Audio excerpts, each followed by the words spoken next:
పైగా కలియుగంలో పుట్టడం మనం అదృష్టం. పాపాత్ముడు అనుకోకండి. భాగవతంలో వ్యాసుడు చెబుతాడు, ఆయన స్నానం చేస్తూ గంగా నదిలో స్నానం చేసి బయటకు వచ్చాట. నీటిలోనే నిలబడి సంధ్యావందనం చేసుకుంటూ కన్నీళ్లు కారుస్తున్నట్ట వ్యాసుడు. నారదుడు వచ్చి, మహర్షి వేదాలు విభజన చేశావు, భారతం రచించావు, భాగవతం రచించాలంటున్నావు, ఏడుస్తున్నావేమిటయ్యా అన్నట్ట.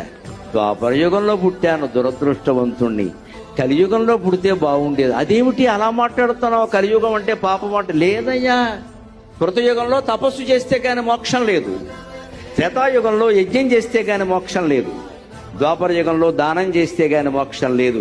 కేవలం భగవన్నామస్మరణతో మోక్షం పొందగలిగే అదృష్టం కలికాలంలో పుట్టిన మనని కాపాడగలిగేది భగవన్నామం ఒక్కటేనమ్మా, వేరే ఏమీ లేదు ఇక్కడ, వేరే ఏమీ లేదు. పైగా